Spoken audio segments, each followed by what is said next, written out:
அன்புள்ள நண்பர்களுக்கு வணக்கம். நான் செந்தில் அரசு, 95-99 மெக்கானிக்கல் இன்ஜினியரிங் பேட்ச்சு. இப்போது வந்து ஒரு செமிகண்டக்டர் எக்யூப்மெண்ட் கம்பெனியில் வந்து சீனியர் இன்ஜினியராக இருக்கேன், மெக்கானிக்கல் இன்ஜினியராக இருக்கேன்.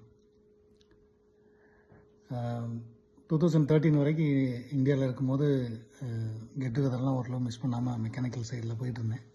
ஸோ அதுக்கப்புறம் இங்கே வந்ததுக்கப்புறம் அந்த விசா கன்ஸ்டன்ஸு அந்த விசா அப்பாயின்மெண்ட்டு அந்த மாதிரி சிரமங்கள் இருக்கிறதுனால தொடர்ச்சியாக மக்களை யாரையும் மீட் பண்ண முடியல. 2002 ஊருக்கு வந்திருந்தப்போ ரொம்ப நாள் கழித்து வந்திருந்தேன். அப்போது வந்து முடிஞ்ச வரைக்கும் பக்கத்தில் இருக்கிற ஃப்ரெண்ட்ஸ் எல்லாத்தையும் போய் பார்த்துட்டு வந்தேன். ரொம்ப சந்தோஷமாக இருந்தது.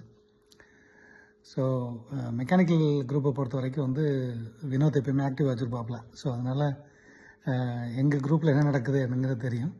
ஸோ ஏஎஸ்எம் இது நம்ம மொத்த குரூப்புக்குமே வந்து ஒரு சாட் குரூப் இருக்குது. ஸோ எக்ஸ்டென்சிவாக மெசேஜ் வரனால ரொம்ப டீட்டெயிலாக ஃபாலோ பண்ணுறதில்ல, ஆனால் அப்பப்போ பார்ப்பேன்.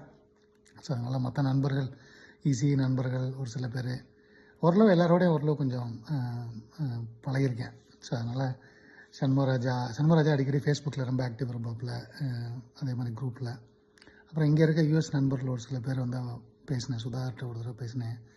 அப்புறம் பத்மா பிரியா அவங்களாம். அப்புறம் கலைவாணி எப்போயாவது மெசேஜ் பண்ணுவாப்பில். ஸோ அந்த மாதிரி ரொம்ப அதிகமான பேர்கிட்ட வந்து டச்சில் இல்லாட்டிலும் ஸோ அட்லீஸ்ட் ஒரு குறிப்பிடத்தகுந்த சில பேர் வந்து இன்னும் தொடர்ச்சியாக டச்சில் இருக்காங்க. மெக்கானிக்கல் குரூப்பை தாண்டி மதன்லாம் ஃபேஸ்புக்கில் பார்ப்பேன். அப்புறம் செல்வ சுந்தர்லாம் கொஞ்சம் முன்னாடி ஃபேஸ்புக்கில் பார்த்துட்டு இருந்தேன். இப்போ ரொம்ப தெரியல என்ன பண்ணுறான்னு ஈஸி. அப்புறம் அந்த மாதிரி ஒரு சில நண்பர்கள், ஒரு சில பேர் வந்து ரொம்பவே புதுசாக இருந்துச்சு. அதனால் நான் என்ன பண்ணுவேன்னா, இப்போ இந்த ஸ்நேகம் நீங்கள் ஆரம்பித்ததுக்கப்புறம் ஆஃபீஸில் வந்து அந்த யூடியூப் சேனலை பார்ப்பேன். ஸோ மக்கள்லாம் பேசினது, அப்புறம் இந்த இன்றைக்கி கூட வந்து பொன்முருகன், அப்புறம் வந்து எனக்கு பொன்முருகன், ஷானு, அப்புறம் சங்கர் அவங்களாம் பேசியிருந்தாங்க. ரொம்ப சந்தோஷமாக இருந்தது கேட்க. அப்புறம் அதுக்கு முன்னாடி போன வாரம் வந்து அந்த அட்மின்லாம் ஒரு மீட் ஒன்று போட்டிருந்தீங்க. அதுவும் ரொம்ப சந்தோஷமாக இருந்தது கேட்க. பார்த்தேன், கேட்டேன். வினோத், அப்புறம் அவங்க தீபா, அப்புறம் ஒவ்வொரு குரூப்பும் வந்து அவங்க குரூப்பை ரிலேட்டடாக வந்து அதெல்லாம் சொல்லியிருந்தாங்க. ரொம்ப சந்தோஷமாக இருந்தது. ஸோ இங்கே வந்து ஒரு 10 வருஷம் ஆயிடுச்சு. ஸோ அதனால் அதிகமாக ஊர் பக்கம் வர முடியல. அதனால் விசா கன்ஸ்டன்ஸு அந்த விசா அப்பாயின்மெண்ட்ஸ்லாம் ரொம்ப கொஞ்சம் சிரமமாக இருக்கிறதுனால என்னால் வந்து நேரடியாக அந்த நிகழ்ச்சியில் கலந்துக்க முடியல. ஆனால் வந்து தொடர்ச்சியாக பார்த்துக்கிட்டு தான் இருக்கேன், மக்களை பார்த்துட்ருக்கேன்.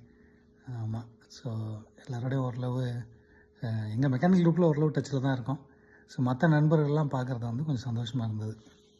ஸோ இதுக்கு முன்னாடி வந்து ஐ திங்க் இண்டிவிஜுவல் பேட்சஸ்லாம் ஒரு சில பேர் பண்ணியிருந்தாங்க. I think instrumentation and then computer science எல்லாம் வந்து அந்த ஃபோட்டோஸ்லாம் பார்த்தேன். நல்லா இருந்தது. ரொம்ப சந்தோஷம். ரொம்ப நாளை கழிச்சு, கிட்டத்தட்ட 25 வருஷம் கழிச்சு மக்கள்லாம் மீட் பண்ண போகிறீங்க. நல்லா என்ஜாய் பண்ணுங்கள். குழந்தைகள்லாம் ரொம்ப பெரியவங்களாக இருப்பாங்க.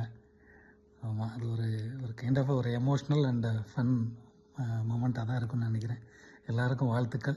நிச்சயமாக நான் வந்து அடுத்த தடவை இந்த மாதிரி ஏதாவது ஒரு வாய்ப்பு வந்ததுன்னா கண்டிப்பாக நான் கலந்துக்க ரொம்ப முயற்சி பண்ணுறேன். அனைவருக்கும் ரொம்ப என்னோடய மனமார்ந்த வாழ்த்துக்கள்.